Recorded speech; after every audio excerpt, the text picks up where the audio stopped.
Mesdames, Messieurs, bonsoir, c'est l'heure de l'actualité sur Icône TV.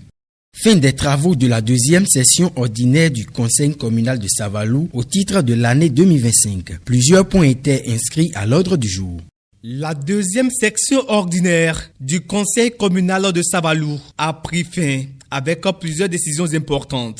Au rang des points adoptés figure l'autorisation pour l'évaluation et l'actualisation du schéma directeur d'aménagement communal. Pendant plusieurs heures de travaux, les conseillers communaux ont examiné et validé 3 points majeurs, dont le rapport d'examen du compte administratif de la gestion 2024 présenté par la Commission des affaires économiques et financières. Le maire a tenu à apporter quelques précisions relativement à la promesse de réalisation d'ouvrages hydrauliques par Gain ONG et pour lesquels les arrondissements de Laroutan et Pataba n'avaient pas été retenus. Il a poursuivi avec les actions de réhabilitation de certaines adductions d'eau villageoise entreprises par le concessionnaire Omilaye. Il a fini par son voyage en France dans le cadre du Salon des maires Paris 2024. Et ce, nonobstant le refus d'approbation par le préfet du département de la délibération autorisant le dit voyage. Au cours de ce séjour à ses frais, il a échangé avec les agents au maire de Colomiers et les cadres de l'administration de la métropole de Toulouse. Ces derniers échanges présagent d'une coopération dans les secteurs de l'hydraulique et de l'assainissement. Autre décision prise, l'autorisation d'incinérer les sources et valeurs inactives des exercices 2023 et 2024. Des infrastructures scolaires sont également prévues dans plusieurs établissements de la commune en vue d'améliorer les conditions d'apprentissage. Nous avons abordé la situation qui prévaut actuellement au CG1 où Savalou est menacé, le CG, le collège est menacé de ne pouvoir pas abriter les examens du BPC et du bac. Il fallait que les solutions soient trouvées. Le débat a été engagé, mais nous avons des difficultés d'ordre administratif et aussi financier. Administrativement, Savalou, la commune de Savalou, la mairie de Savalou, a accédé au rang des communes à statut intermédiaire et du coup, devant intervenir au niveau des collèges. La compétence pour intervenir au niveau des collèges. Mais malheureusement, nous n'avons pas encore reçu la compétence financière, c'est-à-dire des ressources qui doivent être transférées pour que la mairie puisse intervenir, puisse investir dans les collèges. Nous n'avons pas encore reçu ces ressources-là. Dans les écoles primaires, si vous nous voyez plus actifs, c'est parce qu'il y a des fonds qui sont envoyés au titre de ces écoles et ça nous amène facilement à investir dans ces écoles. Contrairement à ce que nous vivons aujourd'hui avec le CG1, qui est un collège dans laquelle, sinon pour laquelle la mairie est compétente pour intervenir. Mais est-ce que nous allons rester comme ça? Il fallait quand même que les solutions soient trouvées. Même si ce n'est pas des solutions durables, que quelque chose quand même puisse être fait. Alors nous avons prospecté des pistes. L'une des pistes qui est en train d'être retenue, c'est de voir comment nous allons nous engager dans une souscription rapide pour pouvoir faire quelque chose. Pour renforcer la bonne gouvernance locale à travers la promotion de l'économie locale et du genre, des mégaphones ont été remis aux chefs quartiers villages grâce au programme de coopération internationale communale PCIC 2022-2026. Les élus communaux se retrouvent dans quelques mois pour une nouvelle section ordinaire.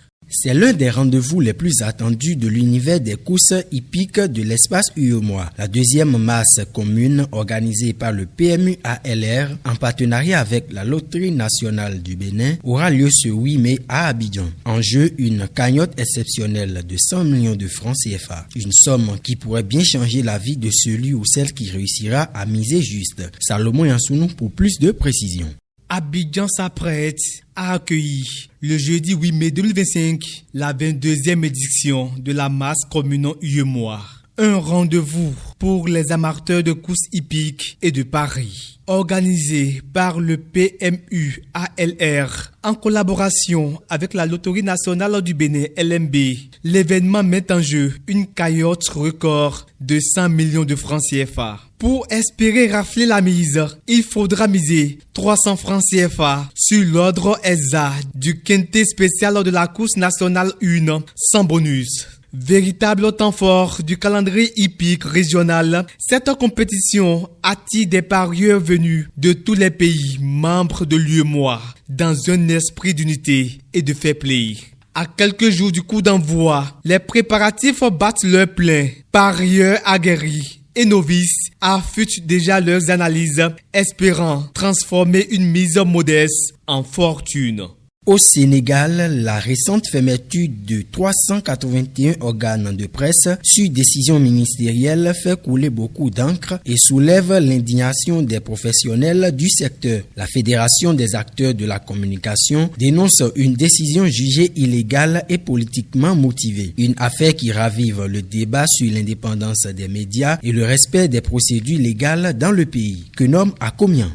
Au Sénégal, la fermeture de 381 entreprises de presse par arrêté ministériel provoque une vive controverse. Bakary Seydi, porte-parole de la Fédération des acteurs de la communication, dénonce une atteinte grave à la liberté de la presse. Il critique la décision du ministre Aliou Sall, qu'il accuse d'avoir outrepassé ses compétences, soulignant que seul le Conseil national de régulation de l'audiovisuel ou dans certains cas, l'autorité locale peut suspendre un média. Seydi rappelle que la Cour suprême avait déjà annulé une décision similaire contre le média Wolf TV, créant ainsi une jurisprudence. Selon lui, cette fermeture massive s'inscrit dans une stratégie visant à affaiblir les organes de régulation et à contrôler l'information. Il appelle à l'annulation immédiate de l'arrêté et à une réforme en profondeur du cadre légal des médias au Sénégal. Au Mali, le chef de la transition, Assimi Goïta, devient le président de la République pour 5 ans. Dans la foulée, tous les partis politiques du pays sont dissous. Des recommandations qui sont issues des forces vives. Les consultations des assises ont été publiées ce mardi à la fin des échéances.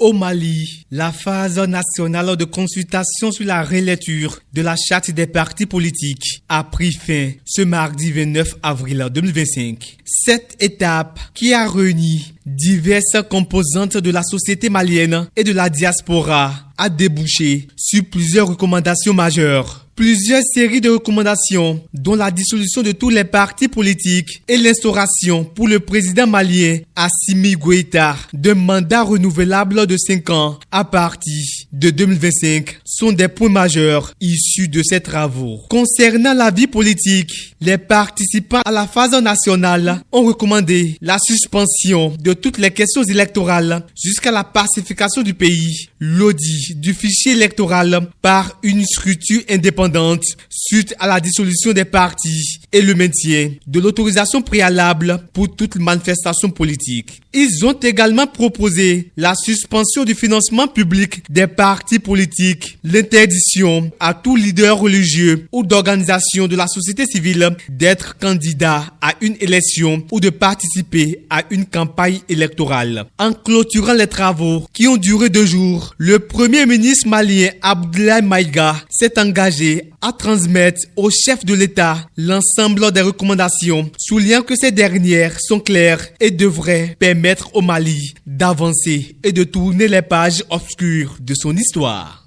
En France, une nouvelle loi contre le narcotrafic a été définitivement adoptée. Le texte soutenu par le gouvernement prévoit la création d'un parquet national anti-criminalité organisé dès 2026 et des quartiers de haute sécurité pour les trafiquants. Une réforme saluée par les magistrats, mais critiquée par certains avocats pour ses implications sur les droits de la défense. Jean-Théophile Oti pour plus de précisions.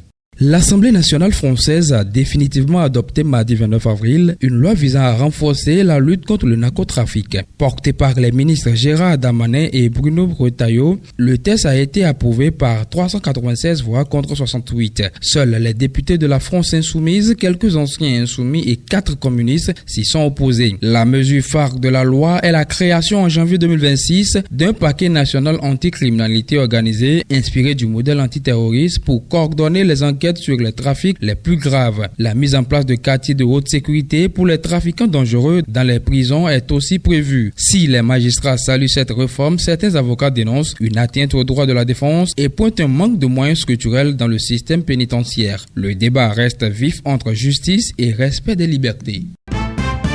En sport, la première étape du Tour cycliste international du Bénin a débuté ce lundi entre Niki et Parakou. Avec 83 coureurs pour une distance de 101 km, c'est le Sud-Africain Renat Rans van Rensburg qui a remporté cette première étape. Il est suivi du Marocain Kamal Maroug. La deuxième étape a débuté ce mardi 29 avril entre Parakou et Savet pour une distance de 156 km. À cet effet, c'est le Marocain Sabahi El Oukaïn qui a remporté cette seconde étape. Deux Béninois se distinguent dans le top 14. Ligue des champions, demi-finale aller, le Paris Saint-Germain s'est défait de Arsenal sur la plus petite des marges, 1-0. Les Parisiens ont su dominer les Gunners à Londres dans le cadre de demi-finale aller. Rendez-vous à 20h pour la deuxième demi-finale entre le FC Barcelone et l'Inter de Milan.